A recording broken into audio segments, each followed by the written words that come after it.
So hello everyone दोस्तों, क्या हालचाल आप लोगों का। तो आज है हमारा 1000 वीडियोस की सीरीज का 178 नंबर का वीडियो। सो फ्रेंड्स, आज जो मैंने क्वेश्चन लिया है नॉन होमोजीनियस डिफरेंशियल इक्वेशन का, वो है हमारे पास डी स्क्वायर वाई अपॉन में डी एक्स स्क्वायर माइनस में 2 dy by D X plus में Y is equal to X E to the power X sine X. So यहाँ पे जब हमारे पास मैंने जब कहा कि ये हमारे पास नॉन होमोजीनियस डिफरेंशियल इक्वेशन है, तो इसका मतलब है कि हमारे पास जो आरएचएस में टर्म है आर ऑफ एक्स का, वो हमारे पास में डजेंट इक्वल टू जब जीरो होता है तब हम क्या कहते हैं कि ये हमारे पास नॉन होमोजीनियस डिफरेंशियल इक्वेशन है। आती है इतनी बात समझ में। तो जब हमारे पास नॉन होमोजीनियस डिफरेंशियल इक्वेशन हो जाती है तब हमें इसको दो पार्ट्स में करके सॉल्व करना रहता है, जहां पे फर्स्ट हाफ में हमें क्या करना होगा, जो हमारे पास एलएचएस में पार्ट है उसको हमें सॉल्व करना पड़ेगा, जिसको हम कहते हैं complementary function. So complementary function solve करने के लिए first of all we have to substitute here y is equal to e to the power mx and then जब हमारे पास ऑक्सिलरी इक्वेशन बन जाएगी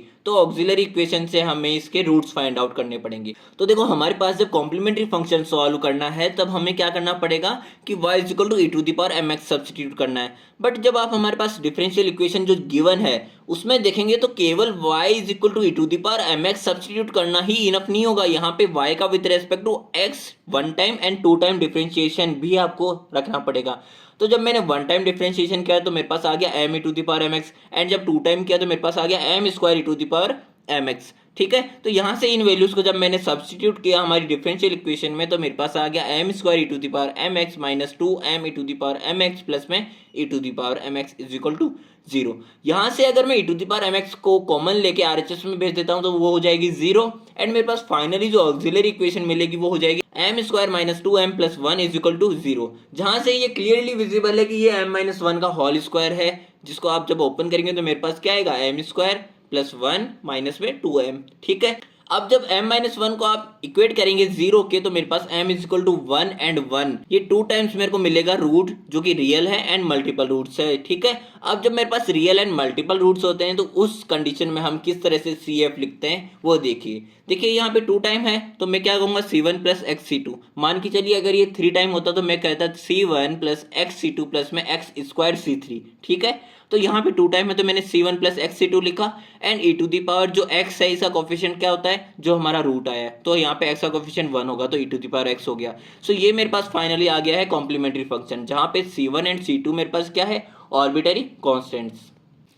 सो अब जब हम सेकंड पार्ट पे जाते हैं तो हम कहेंगे कि यहाँ पे मुझे पर्टिकुलर इंटीग्रल सॉल्व करने के लिए जो आरएचएस में था ना x e to the power x and sine x, इसको मुझे सॉल्व करना पड़ेगा। सो पर्टिकुलर इंटीग्रल के लिए देखो जनरल फॉर्म जो होती है वो होती है P I is equal to 1 upon में F of D multiplication R X. So यहाँ पे एफ ऑफ डी क्या है, फंक्शन ऑफ डिफरेंशियल ऑपरेटर, जिसको हम d is equal to d by D x भी कह सकते हैं। ठीक है, एंड आर एक्स क्या है हमारे पास, X E to the power X and sine X. So यहाँ पे मैंने जो हमारा जो डी स्क्वायर वाई अपन में डी एक्स स्क्वायर है, इसको जब हम डिफरेंशियल ऑपरेटर में कन्वर्ट करेंगे तो मेरे पास आ जाएगा D square minus 2d plus में 1।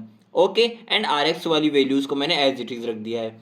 अब देखो हमारे पास जब e की पावर x है, यानी कि जब हमारे पास ये केस बने कि e to the power x के साथ में मल्टीप्लिकेशन में है हमारे पास में क्या, px, जो कि हमारे पास फंक्शन किसका है, x का ही है।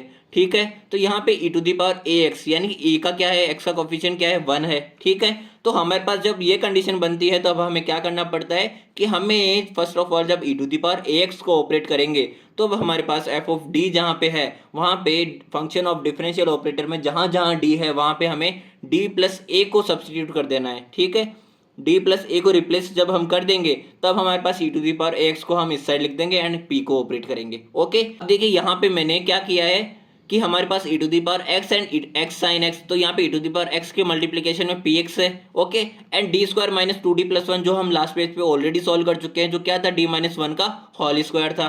तो यहाँ पे अब मुझे क्या करना है, सबसे पहले जब हम e to the power x को ऑपरेट करेंगे तो यहाँ पे x का कोफिशिएंट क्या है, 1 है, तो यहाँ पे मुझे d प्लस 1 रखना पड़ेगा। तो यहाँ पे d की जगह रखा d plus 1 minus 1 as it is, तो यहाँ से plus 1 and minus 1 cancel out हो जाएगा एंड मेरे पास रिमेनिंग रह जाएगा d स्क्वायर। ओके, एंड मैं जब e to the power x को ऑपरेट कर दिया तो e to the power x को इस साइड लिख दूंगा, एंड मल्टीप्लिकेशन में जो हमारा आर एक्स का p पार्ट है वो हमने x साइन x ऐसे लिख दिया है।